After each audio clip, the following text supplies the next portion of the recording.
Good evening. Welcome to WSBI, your resource for success podcast program, where you get to meet inspiring women-owned businesses from across the country. And now, for your host, Kimberly McLemore.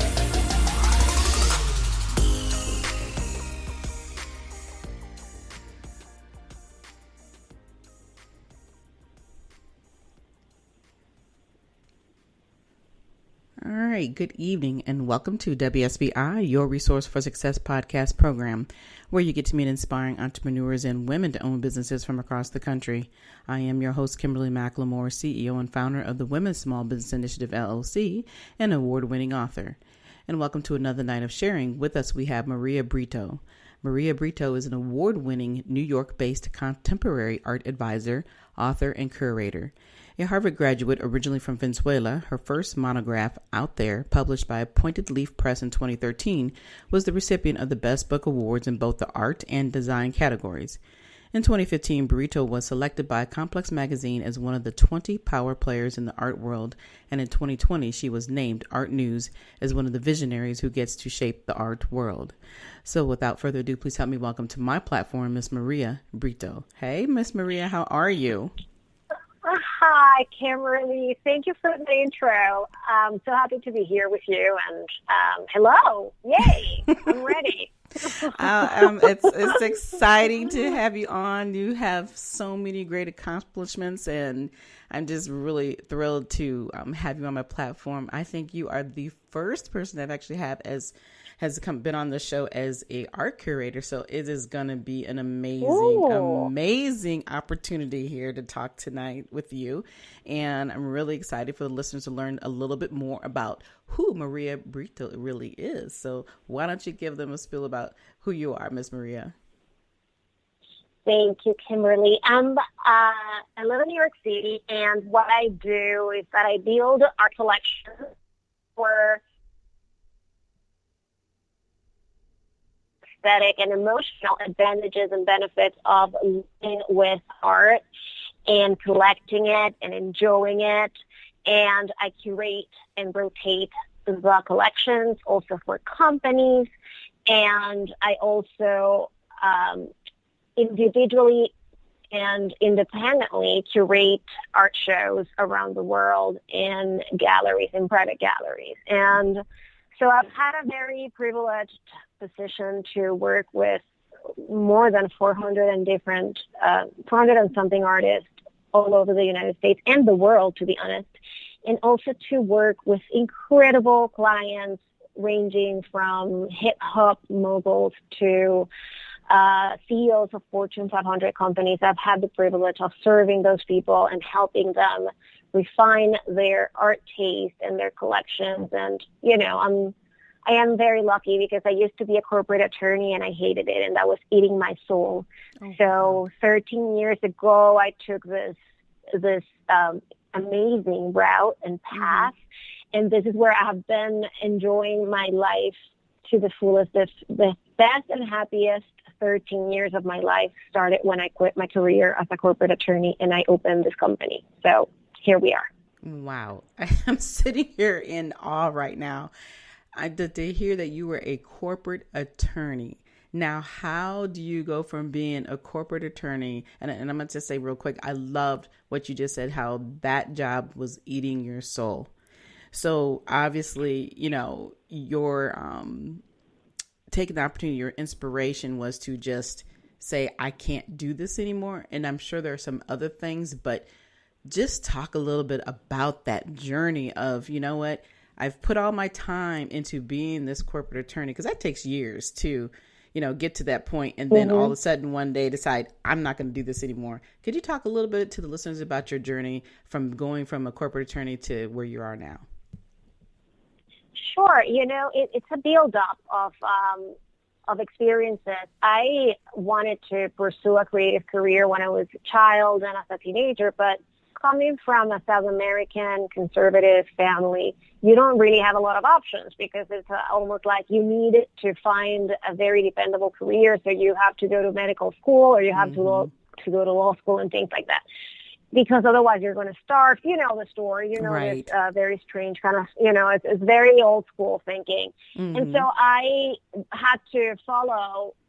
Part of me was convinced that that was what I needed to do, right? Because when you grow up with parents who are constantly telling you that's the only path, you end up internalizing the message, even if it goes against what you really want to do. So I had that bug inside of me, and I had been, when I moved to New York City in year 2000 as a newly minted attorney, I started buying little art for me and connecting with artists and connecting with galleries. And so little by little, that kind of started growing on me, and I started recommending artists to some friends, and they always would say, you have such a great eye. You always choose the right artists, the ones who actually gain financial value, the ones that are worth investing in.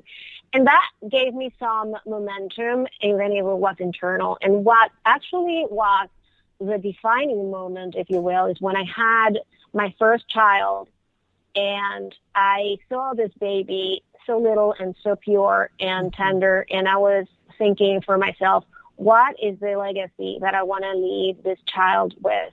What do I want to teach him about life and about pursuing passions and having purpose and meaning in life? And this is when actually it really hit me hard that I was going to go back. And I actually did go back to the law firm after he was born, because my maternity leave was 3 months, and I went back because I couldn't figure out in 3 months what I was going to do with my life. And it hit me so hard because I was working 14 hours and literally sleeping with my phone under my pillow. For what? There was no real meaning or purpose behind it. I know that attorneys have a purpose, and I respect them. I was one of them, but it was not my purpose. So when my maternity leave was up and I went back, it was a matter of about 4 or 5 months that I put together a business plan, the ideas that I had for this company that I have and own and love and that has grown so much. And I quit. I quit a very safe and stable and very excellently paying and, everything. But those were my golden handcuffs. And I just didn't want to do that anymore. And so it took me, as I'm saying, it took me 9 years to actually take that step. But I think that you have to mature as a person and have this moment in life to be able to make or to take steps that are so profound and life-changing like I did. Right. And you're absolutely right. And I love what you said that, you still took your time, even though you knew that, when you seen your son born and, he's this beautiful life that you brought into the world that, as mothers, we all start to realize that what else can we do differently? We obviously want to make sure that our family is well supported and our children are well taken care of. But, when you can get to the point in life when you can say to yourself that there's got to be something better to do. And like you said, your position as a corporate attorney is a phenomenal thing to even accomplish. But to realize that there's something more inside of you, I think that is the biggest struggle that people go through every day, trying to understand that they have purpose in this life. And, the way that you just described your purpose and your journey is amazing. And it's something that people still constantly need to hear so they can understand that you can do what you want to do, but the way you plan it out is even more important. And talk a little bit more about that journey of planning and, coming into this type of a business, because, you may have to have an eye for it, but how do you truly understand art? That's an excellent question, because the truth of the matter is that I only had a very little foundation of what I was going to be doing, not in terms of my eye for the art, because I grew up in this family that even though they thought that pursuing anything fun and interesting for me was not my path, they actually believed that it was very important for any child in my family to go to museums and to go to art galleries and to go to the theater and to watch nice films and things like that, right? So this was formed inside of me, and I took a lot of art history classes and whatnot. But the business itself, I did not know a lot of the mechanics. So, of course, I made a lot of mistakes that were very, very complicated. but it's part of the deal. And even if I had all the ammunition in the world and every like piece of experience, I would have still made mistakes, right? Mm-hmm. And so I think that I was equipped with very interesting things at the time. I had enormous curiosity and hunger to learn. So I bought every book I could get my hands on. I asked all my friends or not friends, but contacts in the business to pick their brains. You know, I sat down with people. I did a lot of networking.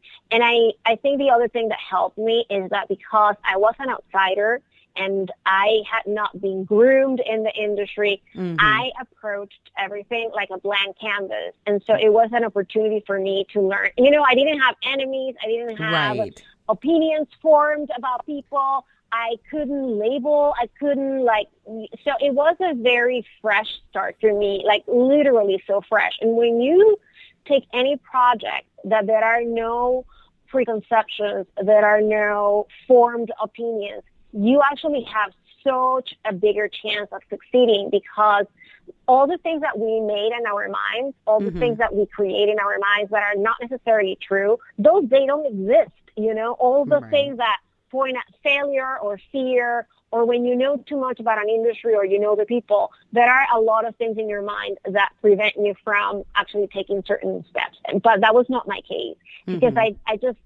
everything was so new for me. So the planning, like you said, yes, I did a business plan that was very, you know, rustic and rudimentary at the time. Right. And I went ahead and I hired a web designer. I hired a woman who helped me with messaging because I needed to refine it. So I sat down with her and we talked a lot about what I wanted to do and how I wanted to approach the world of art and being in people's homes and help them build this art collection.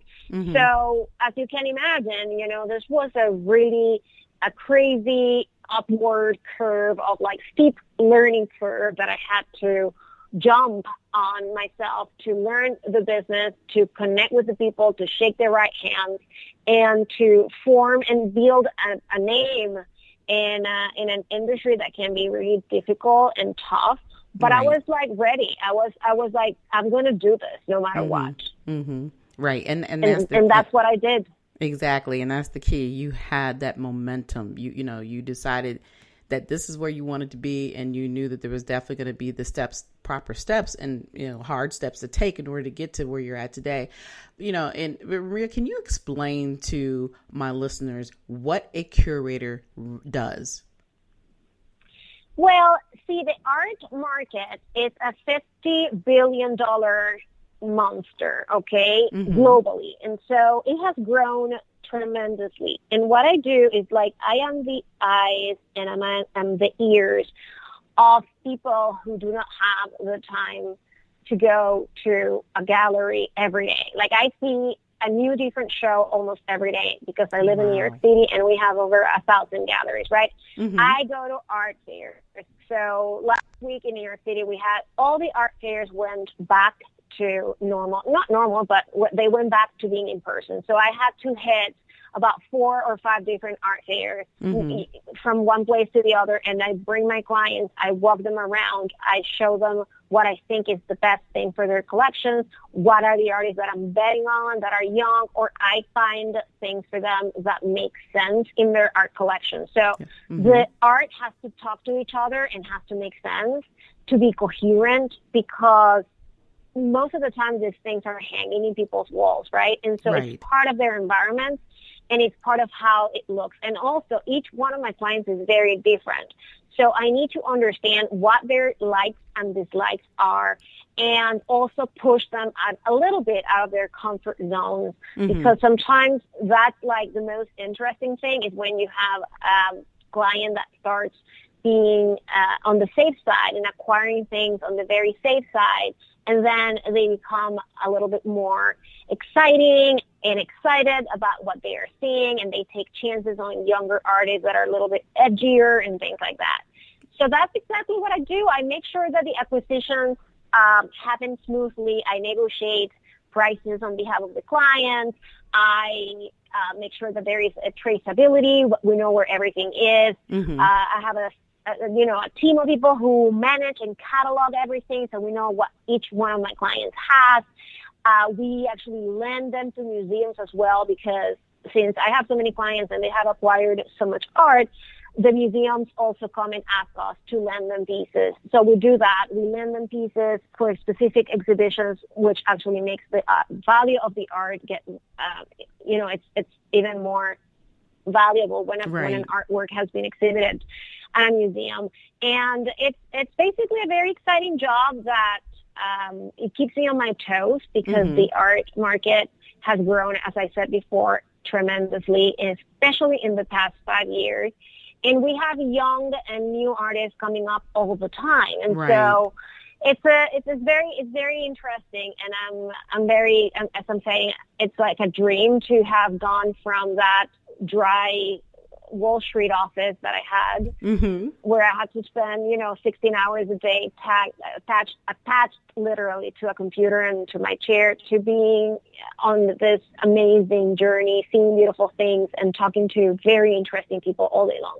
Right. Yeah. I can agree with that, because I mean, to listen to you talk, you're so passionate. And I know, being an attorney, you can only show so much passion, so to speak, when you're dealing with people and, because that's that's two very important entities and to be into. But, to hear you talk about what you do, and, you just have such, you make somebody want to listen to you and to understand their worthiness in being an artist. I'm sure there are very many starving artists out there, and I'm sure there's some who are going to be listening to this show about, I do this, I love what I do, but how do I get connected? What do I do beyond just doing the artwork? What advice would you give to a new artist on how to start making those connections?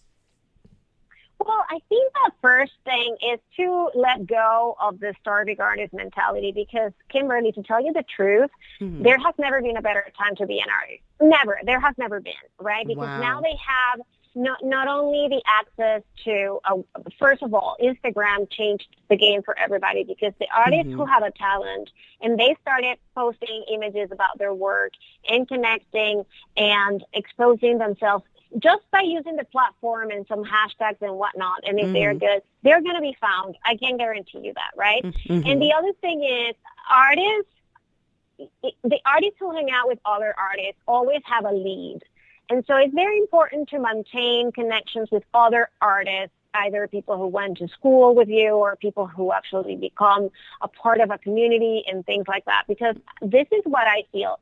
Every time I talk to an artist, and I visit them in their studios, and this happens weekly, they tell me, let me show you my friend, Joe, Dick, and Harry, or whoever, because I want you to see that, this person is doing great work. Or let me tell you about this little gallery on the edges of Brooklyn and Queens that you're going to love. And it's so, so it's a lot about community. And I understand that artists sometimes feel that they can be shy or whatnot, but I want to debunk that. Artists are entrepreneurs.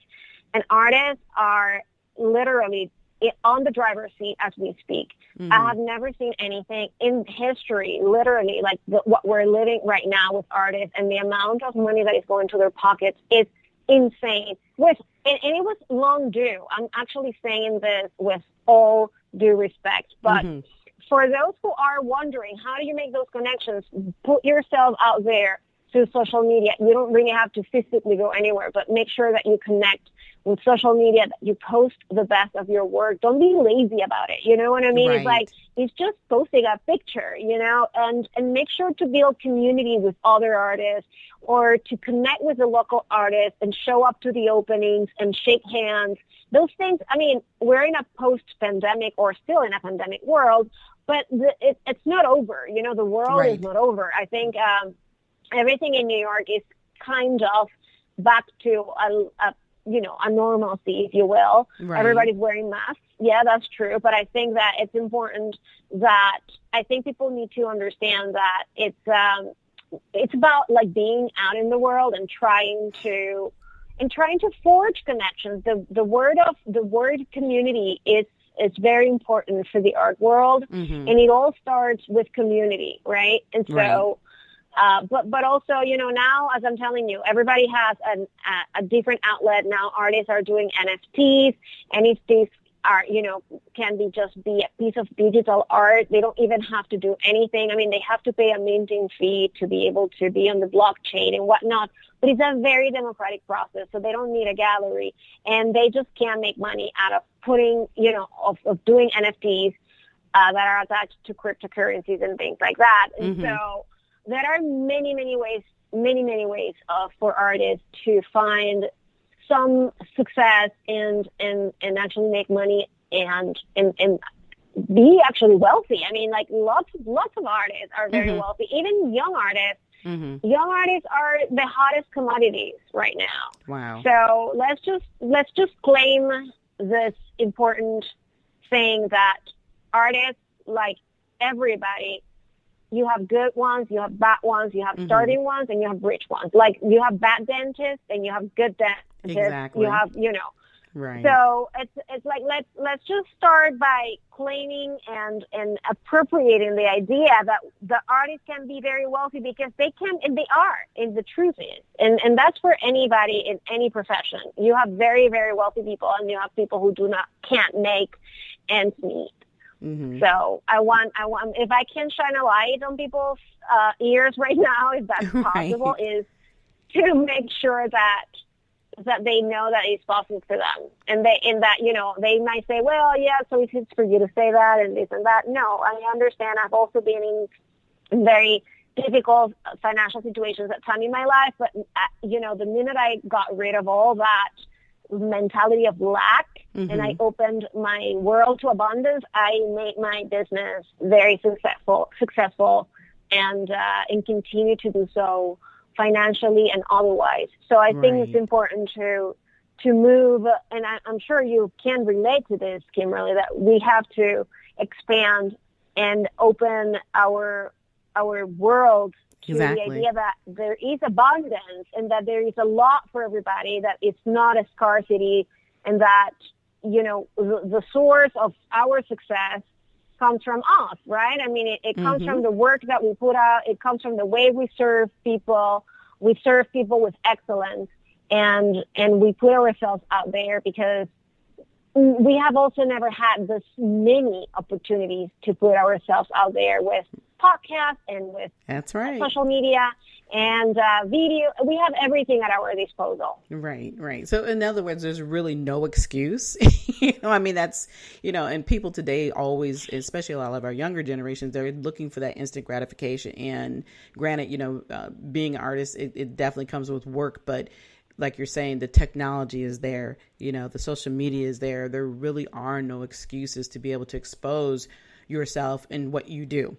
So, like I said, the power right now is in their hands. And then, of course, like I said, those connections and being a part of the community, the art community is very important. So I love, what you're sharing with people so they can stop making excuses. And I always tell people, just get outside of your head, start thinking in a different way so that you can continue to move forward in your dreams, because that's really what it's about.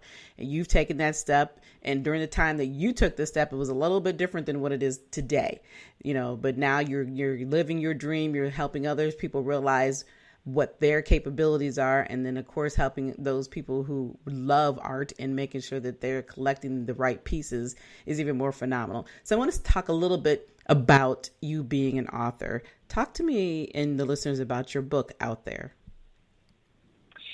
It's so interesting you asked that question, because Out There was my first monograph, and it came at a time where I was starting. I was a year and a half into this new business, and it fell upon me. I mean, I was incredibly lucky that publishing house found me, and it was a very exciting moment in my life, because as a newly minted art advisor and a curator, I needed to have something like a vehicle to show the world that I was serious, right, about what I was doing. So that was an amazing moment in my life. But I have a book coming up with HarperCollins next March, and that is like where I put my heart and soul for, because it's actually the culmination of this past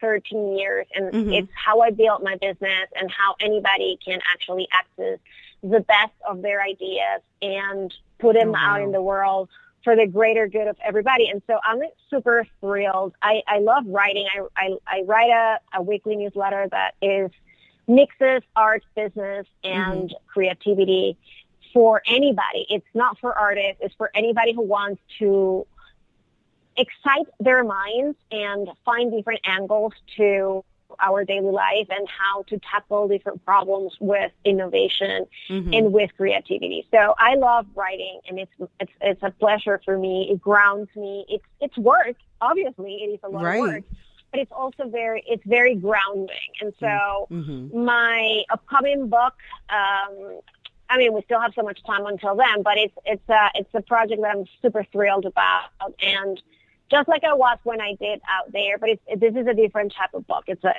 fully just text, and Out There had a lot of images, and it was like my rite of passage, if you will, right? It was like I feel that when I wrote that book, I was like a teenager, you know what I mean? And now I'm a fully mature adult. I mean, even though I was not a teenager, but I feel in that way because I had to go through these ups and downs of building my business, and I had to gain the experience that I have now, that I feel like it's important for me to share with the world. And I think that we all have, as authors, we have a responsibility to leave the world in a better place than the place how we found it, right? And so this is my intention, is that you and anybody who's listening want to dive into this work for themselves, to create joy and excitement, to help them get unstuck, to help them come up with ideas that can help them live a life with more meaning and purpose. I don't want anybody to suffer the way I suffered when I was an attorney, because I sold out on my dreams. And I am so thankful that I was able to take that step and that I trusted my gut and I went with my intuition.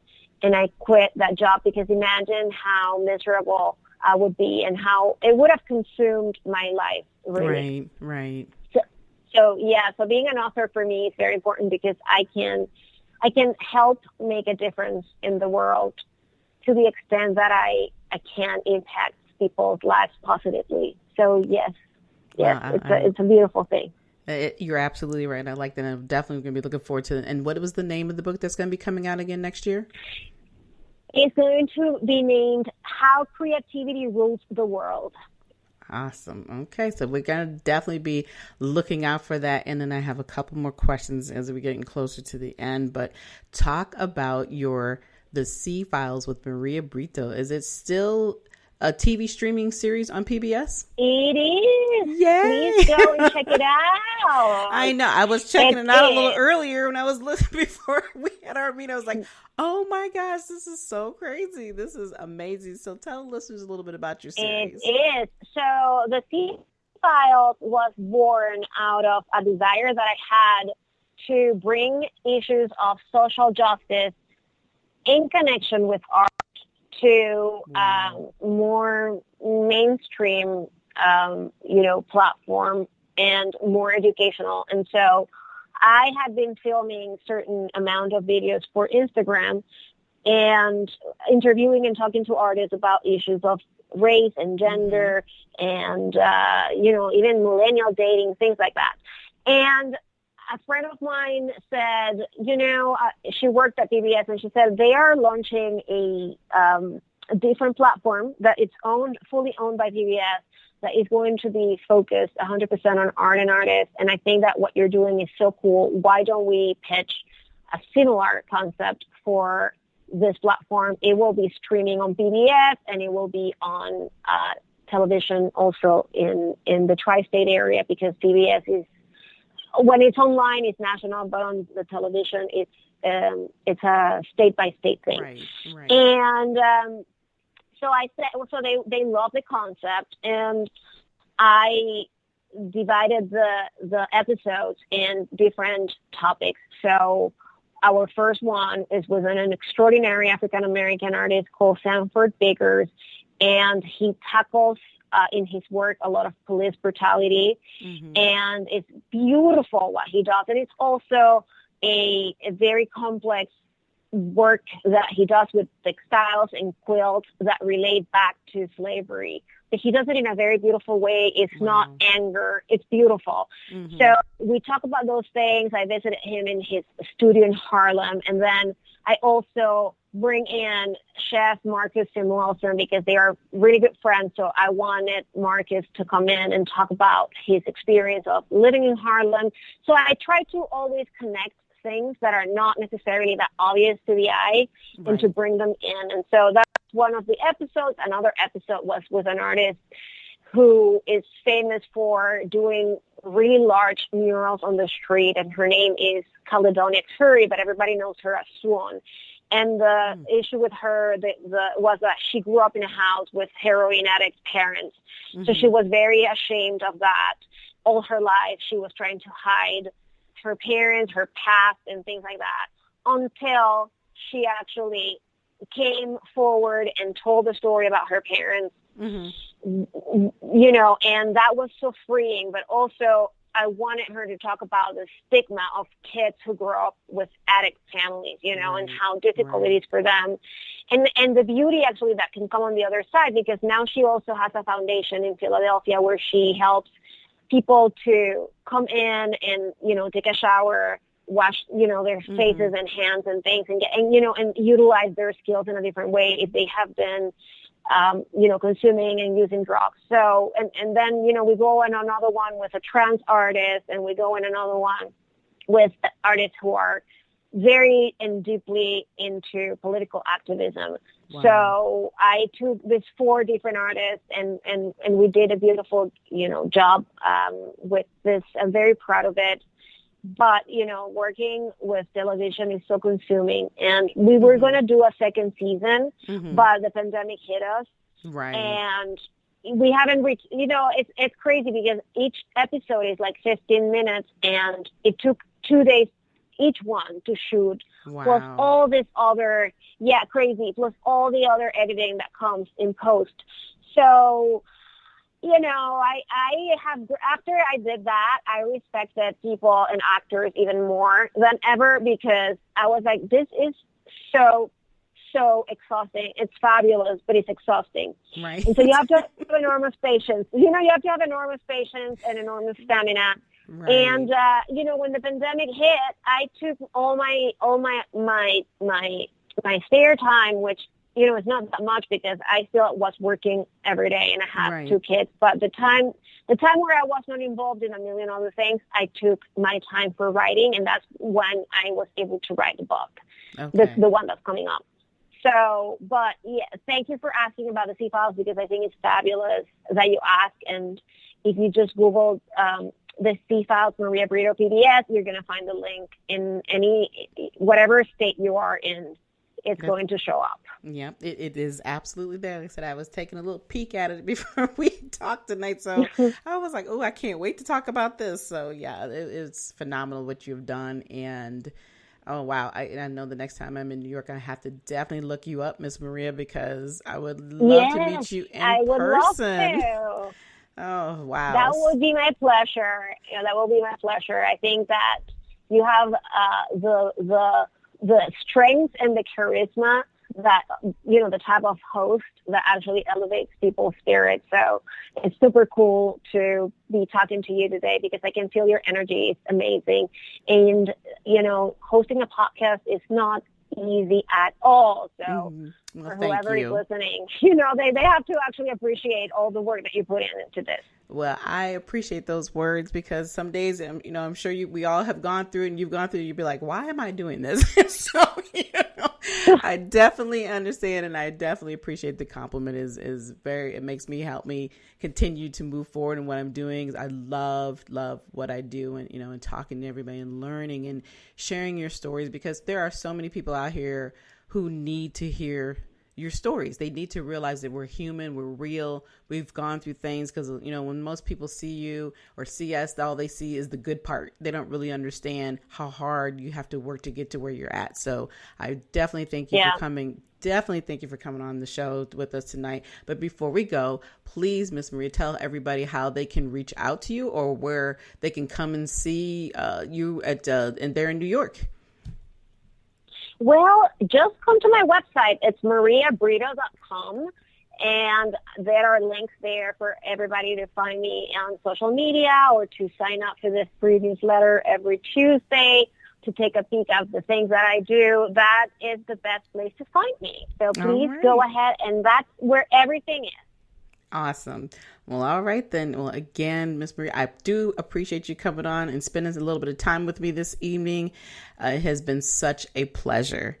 And for everyone else, I'm telling you, if you have not listened to this, you need to go back and listen over and over and over, because Miss Maria, they gave out some great, as I call it, pink nuggets, and talking about the opportunity of what it means to be, in the visionary art world and how, your dreams can come true. And I always ask these questions about, what is your visualization? What is your dream? So if you are interested in understanding how to reach your dream, please reach out to me at KimberlyWSBILC@gmail.com. Let's have that chat. Let's talk about those dreams and let's turn them into real goals. And of course, if you want more of your resource for success, please donate to support the podcast. You can go to our website at www.WSBILC.com. And again, we would like to thank you all for listening to us tonight here. We'll be back next week with more amazing guests. Be sure to follow us on iHeartRadio or wherever you listen to your podcast. But until then, enjoy the rest of your evening and good night. Good night, everyone. We will be back next Thursday evening at 7 p.m. Follow us on Spreaker, www.spreaker.com/user/WSBI.